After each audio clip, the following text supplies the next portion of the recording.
Friends எல்லாத்துக்கும் வணக்கங்க. நான் தான் ஜெஷ்மா. இது வரைக்கும் நம்ம சேனல்ல நிறைய வீடியோஸ் நம்ம போட்டுக்கிட்டு இருந்திருக்கோம். அது எல்லாத்தையும் இங்கே முன்னாடி போய் என்னோட ஷார்ட்ஸ்ல பாருங்க. இதுதான் நம்மளுடைய ஃபர்ஸ்ட் ஃபுல் வீடியோ. ரொம்ப இது பண்ணாதீங்க, ரொம்ப இது நினைக்க வேணாம். நான் போட்டு அறுக்க மாட்டேன். சீக்கிரமா கண்டென்ட்டுக்குள்ள போயிடுவோம். சீக்கிரமா கண்டென்ட்டை முடிச்சிடுவோம். சின்ன சின்னதாக தான் எடுக்க போறேன். வாங்க வீடியோக்குள்ள போயிடுவோம்.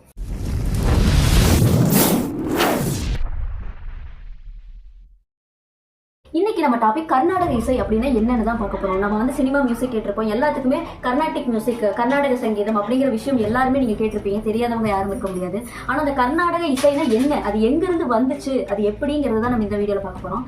கர்நாடக இசை அப்படிங்கிற அந்த வார்த்தையில ஃபர்ஸ்ட் ஆரம்பிப்போங்க. கர்நாடக அப்படின்னு சொல்றோம். கர்நாடக இசை எல்லாரும் நீங்க வந்து பேசிக்க அந்த கர்நாடக இசை அப்படின்னா அந்த வார்த்தையை வச்சு இது என்ன அர்த்தம் அப்படிங்கறது வந்து சொல்ல முடியுமா?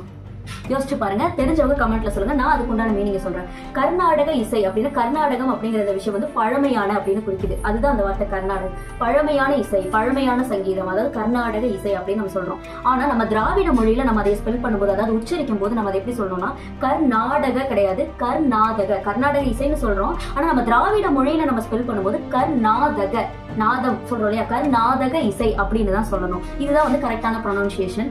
இப்ப இது எங்கிருந்து தோன்றுச்சுன்னு நம்ம பண்டைய தமிழ் நூல்கள் மட்டுமல்லாது பண்டைய மரபுகள், அங்கிருந்து தோன்றின விஷயம் தான் இந்த கர்நாடக இசை. நீங்க 4 வேதங்கள் கேள்விப்பட்டிருப்பீங்கன்னு நினைக்கிறேன். 4 வேதங்கள், ரிக், யஜுர், சாம, அதர்வன அப்படின்னு சொல்லி. இந்த 4 வேதங்கள்ல இருந்து பாத்தீங்கன்னா 4 வேதங்கள்ல சாம வேதம், அந்த ரிக், யஜுர், சாம, இந்த வேதத்தில இருந்து தோன்றிய ஒரு இசை தான் கர்நாடக இசை, கர்நாடக சங்கீதம் அப்படின்னு சொன்னோம். இதுதான் வந்து ஸ்டார்டிங் பாயிண்ட். அப்படி பார்க்கும்போது இந்த கர்நாடக இசையில வந்து முக்கியமான மனிதர்கள், அதாவது முக்கியமான ஆட்கள் இருக்காங்க, முக்கியமான ஒரு மேதைகள் இருக்காங்க. இந்த மேதைகள் நம்ம சங்கீத, கர்நாடக சங்கீதத்திற்கு கொடுத்த ஒரு விஷயம் தான் இந்த கர்நாடக சங்கீதங்கிறது எல்லாருமே வந்து கத்துக்க கூட ஒரு விஷயமா அமைஞ்சது. அதுல ஃபர்ஸ்ட் நம்ம சொல்லக்கூடிய சங்கீத பிதாமகர், கர்நாடக சங்கீத பிதாமகர் யாருன்னு பாத்தீங்கன்னா புரந்தரதாசர். இவர் தான் வந்து சங்கீத பிதாமகர். ஏன் இவங்களை நம்ம பிதாமகர்னு சொல்றோம்?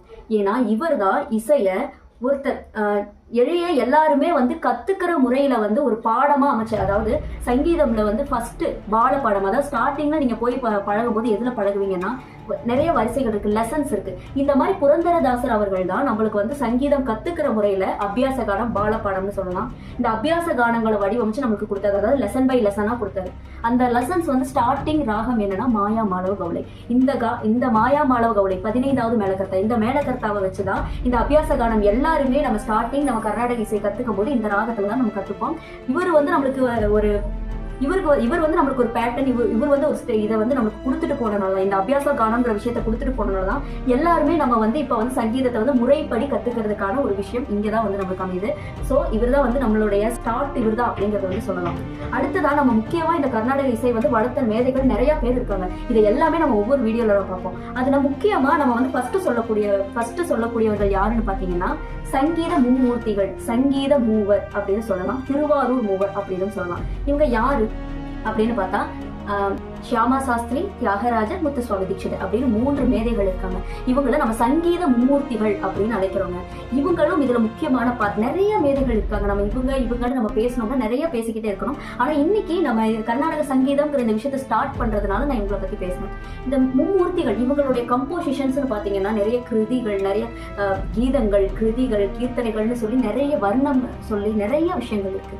இந்த மாதிரி இவங்கெல்லாம் கொடுத்துட்டு போன காம்போசிஷன்ஸ் இப்போ வரைக்கும் வந்து ரொம்ப பெரிய ஒரு சங்கீதத்தோடைய ஒரு தூண்னு சொல்லலாம், ஒரு பெரிய பேக் போன்னு சொல்லலாம். அந்த அளவுக்கு நிறைய விஷயங்கள் இருக்கு. இதை நம்ம தினம் தினம் பார்க்கும்போது, தினம் தினம் நம்மளோட வீடியோஸ் நிறைய நான் வந்து அப்லோட் பண்றேன். இது நிறைய என்டர்டைன்மெண்ட்டாகவும் இருக்கும் நம்ம சேனல்ல. எல்லாமே நீங்க வந்து பார்த்து என்ஜாய் பண்ணணும். இதோட இந்த வீடியோ நான் வந்து முடிச்சுக்கிறேன். ஃபர்ஸ்ட் வீடியோவே நான் வந்து போட்டு எப்படி சொல்றது, அறுக்கிற மாதிரி பேச வேண்டாம்னு நினைக்கிறேன். நெக்ஸ்ட் வீடியோல இதே மாதிரி